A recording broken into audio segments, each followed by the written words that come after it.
What? DNA Sports, Dave and Joe.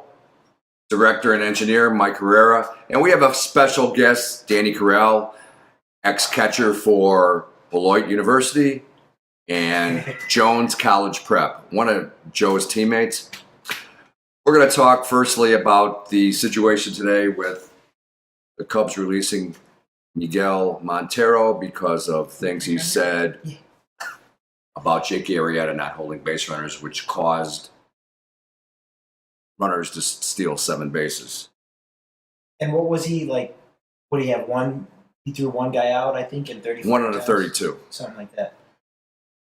His talent level is not where it was. Obviously, he's on a downside of his career.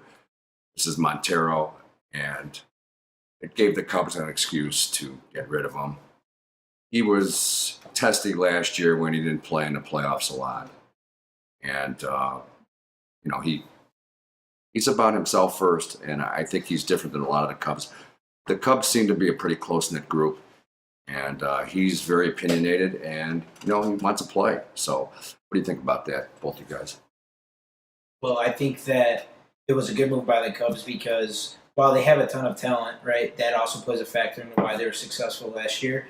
They also pride themselves on the culture that they have, the fun atmosphere, the friendly environment, how closely knit they are, like you were saying. So when you have one guy that comes in and interrupts that, and that can create a cancer among the whole team because now you're seeing this level of division among maybe certain cliques people start to find things to complain about instead of going straight to the source, things like that.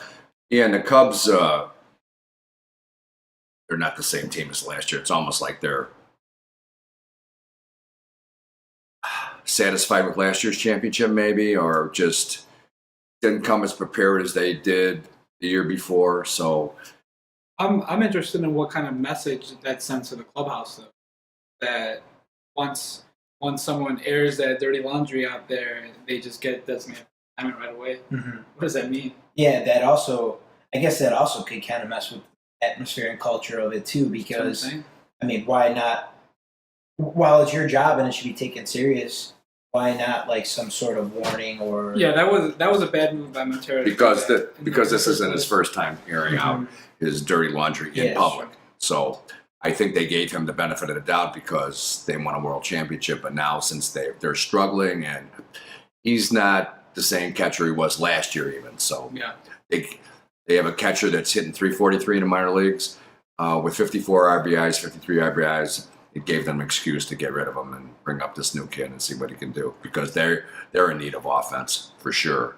They're a swing and miss team, and they're swinging and missing a lot. Yeah, they swing in. And plus the fact, and usually with swing and miss teams, you need good pitching to bail them out, and their pitching is either injured or old. That's what kills me about them. They swing and miss so much. They're just trying to. Yeah, who's been their best pitcher this year? All of them have struggled. Yeah. Wade Davis has been their best pitcher, but if you can't get to the ninth inning, you can't use it.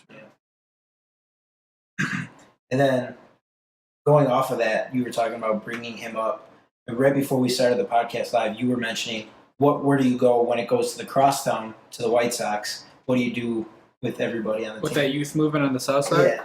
I think there's no reason to rush them. I think Moncada would be probably the only person I would bring up this year, just because he's been performing at AAA. He performed at AAA last year, and some experience with the Red Sox. And so, besides him, I wouldn't bring up Kopech. I wouldn't bring up Fulmer even. It's just a matter of you want to make sure that they're feeling confident. Fulmer has struggled. He had a good first month, but now he's struggling. His last outing, he cruised through 3 innings, and he gave up. His line was 4 innings pitched, 6 hits, 7 runs. Moncada has great moments, and then he has yesterday he was 0 for 4 with 3 strikeouts. He has So you guys just think in general, none of these guys are ready to come up yet? Moncada's about ready. He's about ready, but they're worried about his defense, and they're worried about his swing and miss rate, which is his strikeout rate's 26 to 30%. Yeah. So he's not ready. So let them, Yomer Sanchez for the White Sox. He's playing well. He's a journeyman type of player, but he's filling in. He's not on a winning team. He's not going to be your starter. And the only starters I see on this team that will be a part of a championship team is Tim Anderson, and he's suspect because he's so erratic right now. You don't even see the finished product. Well, I mean, he was rushed up last year. He was rushed up, so you could see the growing pains right now. He's really inconsistent. He made an error tonight already. Frazier's gone. Abreu's potentially gone, but Abreu- I argue that he would be a good. He's a bridge for the young for Cuban players. Yeah, exactly. But he's shown a slow bat, and he's not getting younger. He's an old 30. He is, So yeah. if you can get him to continue to produce like this and then get some good players for him, I would send him. I would send Avi Garcia. He's in the throes of a 1 for 21 slump. Can he work himself out of that? He is a player who is a bad defensive player, and his value defense, you gotta hit.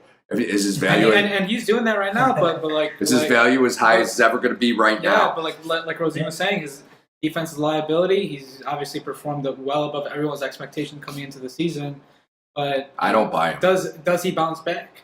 Melky Cabrera, maybe he'll help a contending team. He should go. Yeah, he should. Well, I mean, pretty much everyone except Anderson should go. Right, Frazier, and just been atrocious. Just been another addition to the White Sox, like an Adam Dunn type of player. Right. That we always get a big name that doesn't do Yeah, you got the Yankees and the Red Sox who need third baseman. Maybe you could get a prospect for him. The catching staff, this new kid Kevin Smith, I think he's pretty good. I think he's a good athlete. Zach Collins, he's also 29 years old, yeah. And he's getting his first chance, 28, 29 years old. Narvaez is not a player. Defensively, he's all right, but offensively, he's not. He doesn't frame well. You guys, you're more of an expert than I am about that, but he doesn't frame especially well, doesn't block especially well. He does make contact. Kevin Smith's taking a bulk of the. Yeah, he is. And the pitching staff, who's going to be on the pitching staff when they're a winning team? I mean, who? Well, I mean, that's the brightest spot on the team, though. But who's their? Their starting pitching stinks. Rodon. Right now it does, but not in the future, I would argue. Yeah, they're going to trade Quintana because they're going to get a haul for him, and he's starting to pitch really well. And Rodon, he's their future. He's going to stay. The other guys are not going to be there around. Pelfrey, Miguel Gonzalez. I don't know about Miguel Gonzalez has Derek Holland. Miguel Gonzalez has an ERA close to 5. Yeah, but I mean, I feel like this is his second year. David Holmberg. No, he was with the Orioles. He was. Yes, Yeah, he's got some tread on the tire. Yeah. So, some of their relief staff, Tommy Canley. He's came out of nowhere, right? Right. So when you develop a kid who was with Colorado and had no chance, and last year he looked bad, and all of a sudden something clicked on, and he throws 100 miles an hour with a 90-mile-an-hour changeup and a pretty good breaking ball, let him grow. I mean, I think he can be pretty good. Nate Jones, he's got some arm problems. He's got a terrible motion. He's got that flamingo motion and the short arm motion. Putnam just went on the yeah. So I think Nate Jones. John, yeah, Nate Jones already had one Tommy John. They say he has neuritis in his elbow. I would think it's something more serious than that. See, I think this is interesting because you guys discuss all these players and all the possible scenarios. So with all the info that the clubhouse themselves has, how they're going to make these business decisions, right? And it kind of goes back to the Cubs, their business decision. I mean, as a player, you got to handle yourself appropriately as well, right? Yeah. I mean, he probably could have said what he said about Arrieta in a different way. Yeah, he definitely could have. Probably more professional. I think he wanted to go. Yeah. I think he wants a chance at another team to play more. Then he's going to play with Contreras. It's just interesting how. But he's going to have to go to a contender because you want to build around Montero? Never.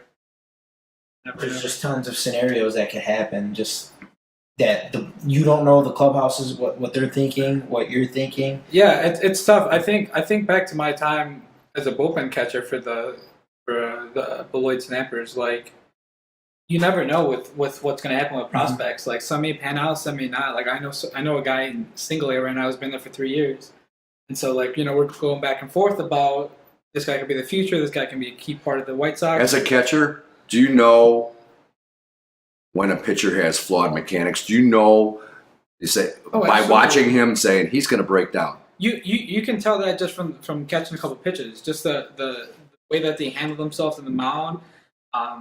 You also just feel it as a catcher. I don't know if that's just something being around the game for so long, but like I knew catching in that bullpen who would be in the major league and who wouldn't, and that for the most part my predictions are pretty spot on. Like you see a lot of guys that throw 96 with a great two seam cut whatever, but they just have zero command and zero confidence in the ball, so they're not going to go anywhere. They're going to swirl in single A probably go a couple more seasons and then drop out. But then you have those guys who like Rosine was saying that have that command, that conviction, able to go forward and be promoted up. That's why a lot of catchers, just what you're saying, a lot of catchers become managers at the big league level because they see everything. And you're just talking about handling. You handle a pitching staff, and so a lot of catchers go like this. You're opening up your shoulder or whatever. They give signals out to the pitcher. They know each pitcher's mechanical flaws. I mean, I remember I had this one guy in single A who would talk to me like, I'm a Division III catcher. I'm no professional, but he would talk to me every time about his bullpen just because he had the confidence in me to tell him the truth, to be like, how did I look today? I was like, oh, you're opening up your shoulder too much. You're dragging your arm. You just don't have I don't see the body language up there, but he's a professional major leaguer. And those are all things that they valued me telling them. And that was something that I had to build rapport with them to kind of get to a level of relationship. But, it all matters at the end of the day. What happens if you see a pitcher that he has pop one day, ball just hitting your glove like that, and all of a sudden another day he doesn't have it, and maybe you see his flaw. It's tough because today I was just talking to one of my colleagues. Like, baseball is the most mental sport of all time. Absolutely. So And so when you see a pitcher go one day in his spots, throwing with conviction, the next day being wild and having the yips, it's like, do you make a big deal of it? Do you tell him that you're doing this wrong, or do you let him write it out? Mm-hmm. Because sometimes talking to a person may fuck with their head even more. Yeah, and because each person's different, you don't know if that's going to be better or worse. Better or worse, it's funny because that's literally one of the things I wanted to talk about today. I wrote that down right here, is that your mindset makes or breaks you. Absolutely. And your mindset, I mean, we talk about looking for consistent players. That's what a coach wants, a consistent player. A player's consistent based on their mindset that they bring to the field every day, whether it's practice or just a quick bullpen or a game. Well, and if you're to that point, what's the most consistent part of a game that that a player's going to bring every game? Because hitting so inconsistent and pitching so inconsistent, but defense is the most consistent part of the game. You know that you can get to certain balls, and outfielders that, hey, I'm going to catch every ball that's hit to me. Or, base running. A guy's going to get first to third. A guy's going to get second home because that's why base running is so important. Yeah. But when you make those small mistakes like that, it's a clear sign of a lack of focus, preparation, of focus, of your mind being somewhere else. Absolutely. And you can pop up at an at bat, and clearly you weren't focused enough to square it up, right? Yeah. But at the same time, it's so hard that you could be zoned in, and just missing it slightly pops it up, right? Yeah, absolutely. So it's totally right though that the base running, the defense, all of that's spot on if your mind's in the right place. There's no reason not to be able to make that play. But as a coach, you want to know what you're going to get every day. It'd be really good if you had a really good team which said, I'm going to get this out of a guy today. I'm going to get 6 innings out of a guy. I know he's going to give up, no more than 2 runs.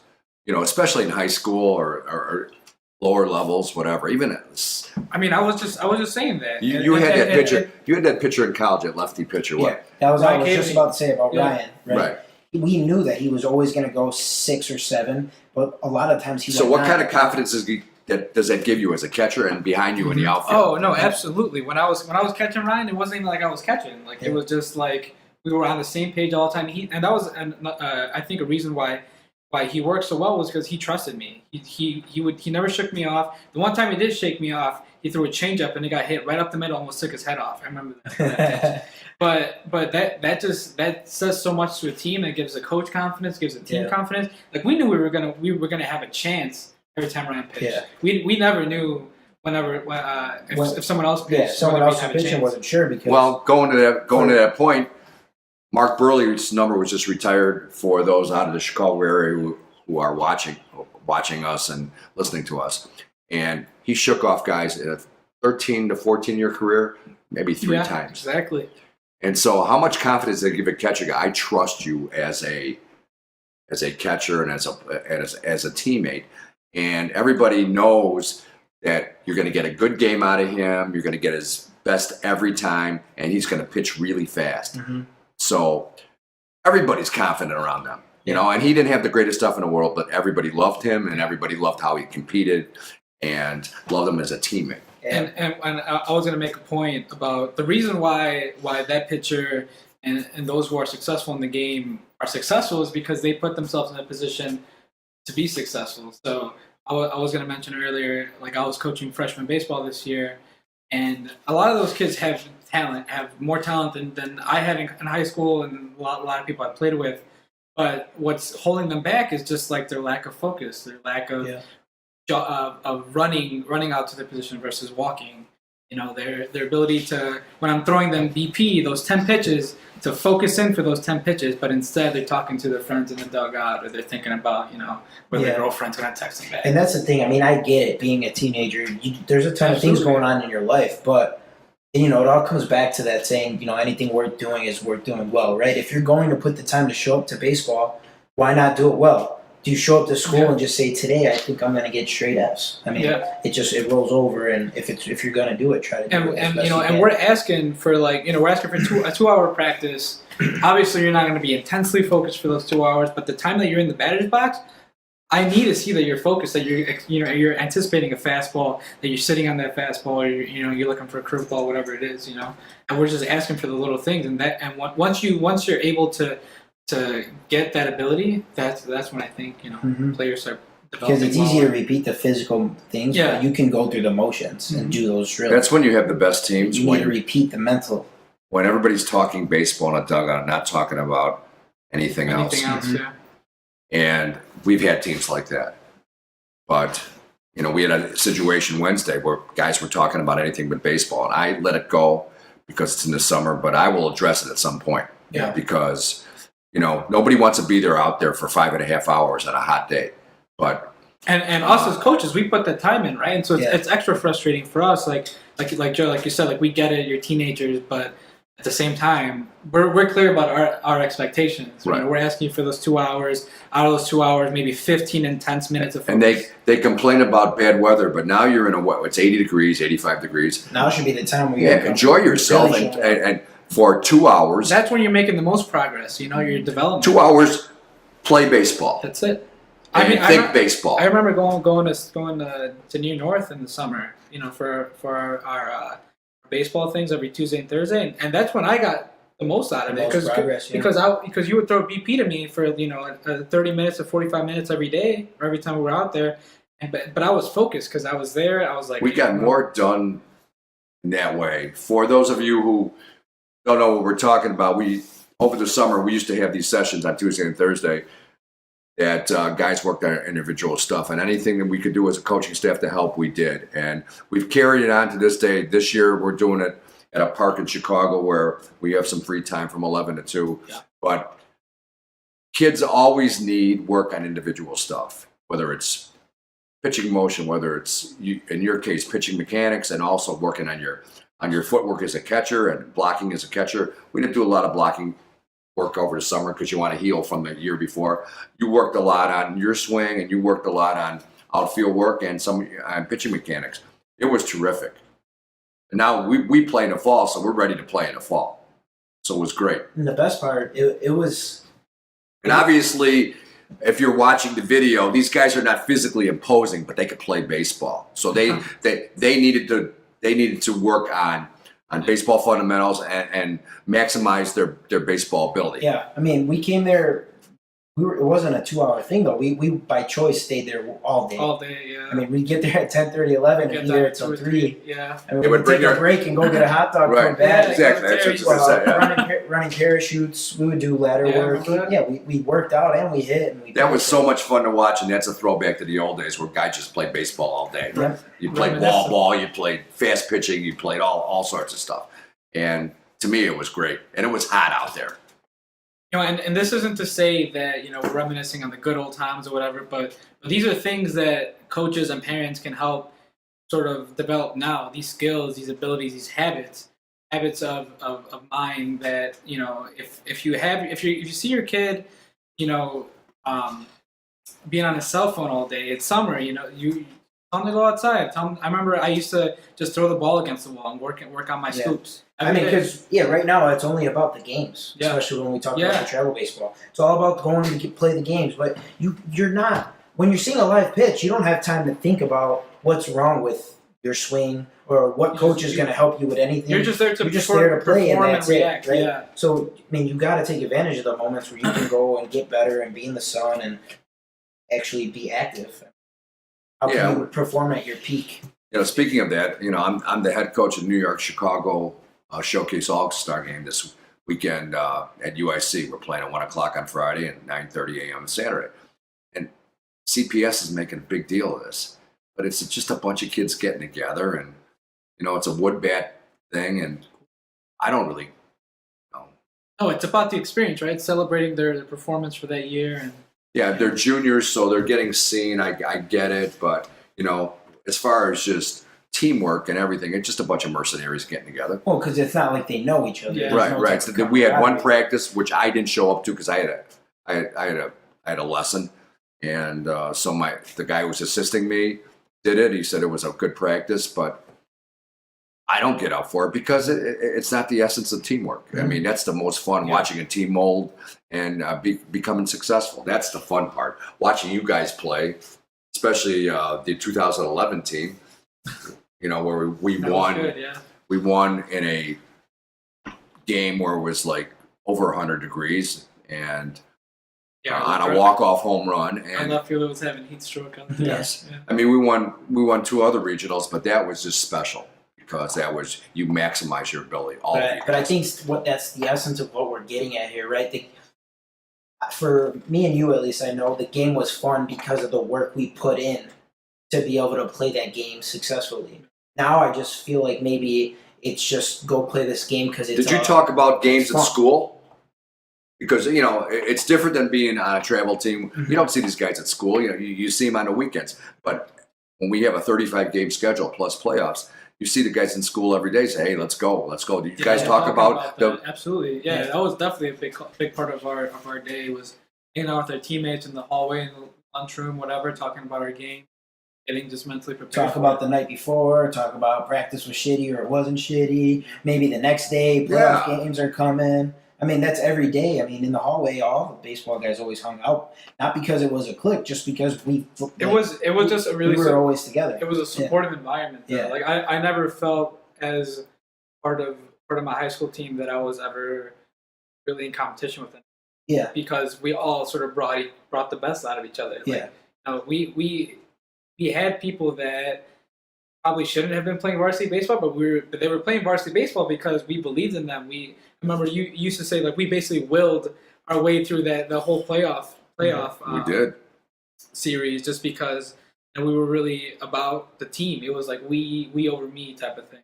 Yeah, and I agree. The team we played that we went to the super sectionals, they had way better talent than we did. But they're but we just huge. Yeah, despite getting thrown on the bases, Martin. And Martin Lara's in the background. Another player from Jones who was an outfielder and our cleanup hitter. He had the best average that year. Yes, and I think the most RBIs too. So I don't know about that one. Yeah. That's also the first time I've ever seen him just put some power in it. Oh my God, it was great. But we just we had a bunch of little guys that just really competed, really played, really pitched. Great catcher, which was you, and leadership, you guys, and we just willed it. And yeah, you'll probably see Martin on an episode sometime soon, but he's definitely like he's like Benny the Jet from The Sandlot. Yes. If I had to describe him as any one person, that's him.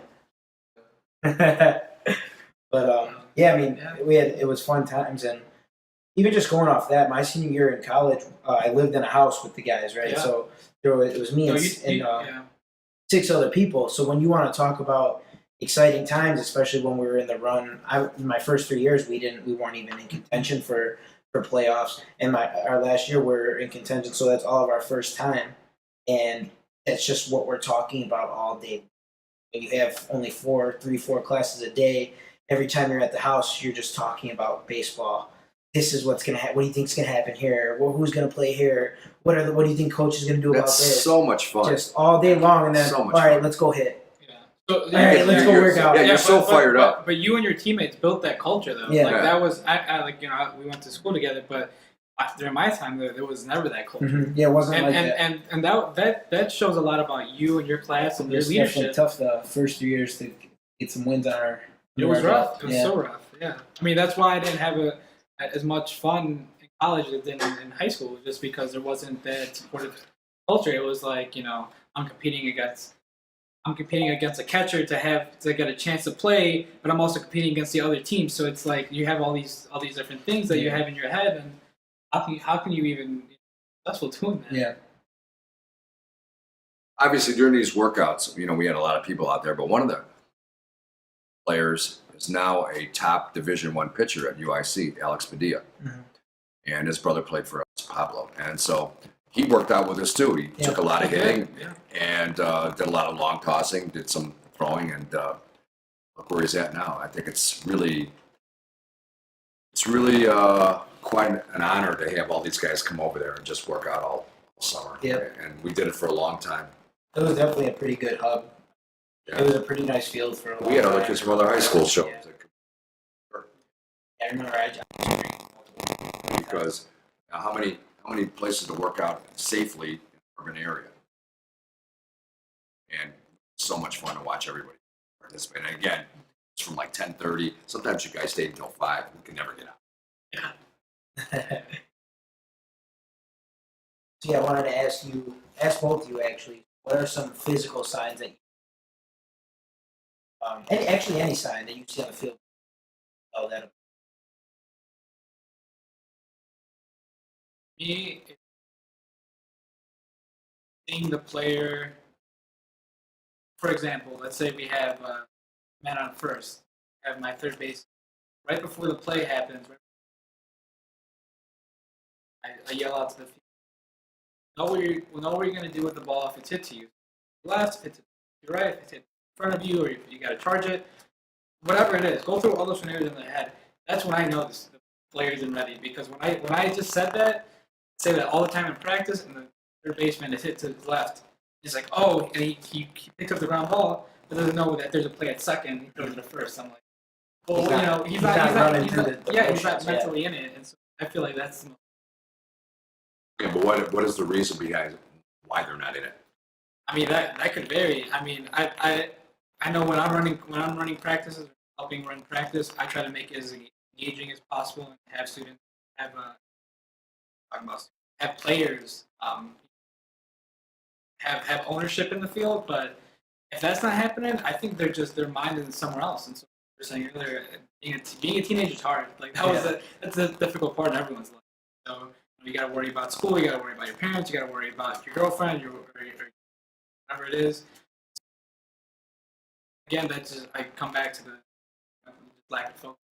Yeah, and that's something that needs to be built into their We had that schedule. situation this year, and get their attention by doing something. We used to call we used to call it the jag-off practice. The asshole practice, whatever you want to call it. Yeah, when you were acting like asshole. Yeah. So it caught their attention. They never lack focus. Again, this particular group, we had 3 or 4 guys lose their lunch, but they never wanted to go through that again. So I got my point across, and then the next day we had one of our best games of the year.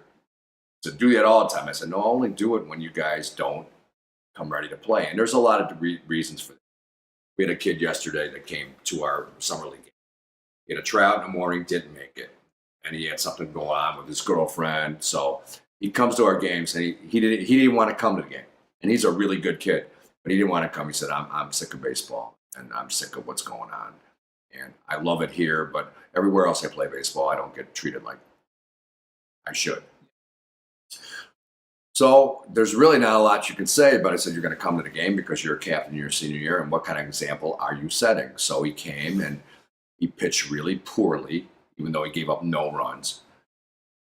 But he pitched. His miles per hour were down, and I said, "What's the problem? Why are you not?" I said, "I can't focus." And so I took him out, and then came back in a game and hit a ball off the wall. So benching sometimes helps too, but. He said, I don't want to sit there, and he was the one who was one of the guys that mess around on the bench, and he never does that.